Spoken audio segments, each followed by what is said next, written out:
Hello, my name is Srini. I'm here at Dr. Lam's office, basically sharing my experience with the procedure. Before I walked into Dr. Lam's office, that was sometime towards the end of last year, I did some research about getting the hair transplant done, and I looked up, some of the profiles of the surgeons in the area, and Dr. Lam's profile really struck me. I read about all his research and I felt very comfortable actually walking into his office and getting the initial feedback on what should I do, and how would it help me once after the surgery is done. So I set up some time with Dr. Lamb's office and actually came in for initial assessment, and then after that I booked some time for the surgery.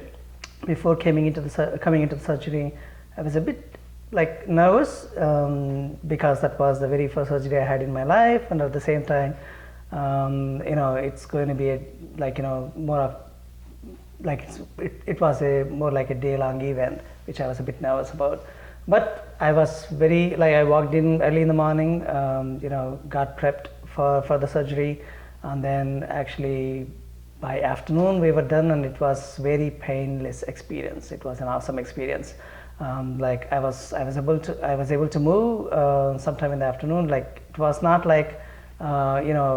when you go through a surgery you have to take a bed rest and you're stuck there. It's not like that at all.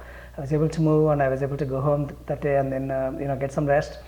And also I had to be on some painkillers just to be on the safe side, and it was more or less a week-long recovery process where I had to take a couple of days off from work just to stay home and actually recover.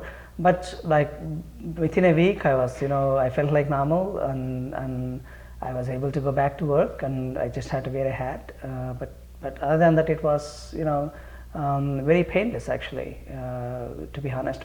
And as the time went by, actually I started seeing the fruits of the surgery, the time that I spent going through the process. And almost 7 months out, I feel like I am 10 years younger today. I feel much better. I feel much younger. I am more confident when I am in public and also in the office and around the friends and whatnot. I think it looks so natural that it's very hard to tell if I had a surgery or not. To be frank, I have never been approached by anybody in the circle, like friends and family and colleagues, asking me if I had a surgery, because it looks so natural. And I'm very glad that I made a decision to actually come to Dr. Lam and Dr. Amina to actually get the surgery done, and I'm very glad that I made the decision, and I went through that today. It's so nice talking to you all, at least sharing my experience with you. Thank you.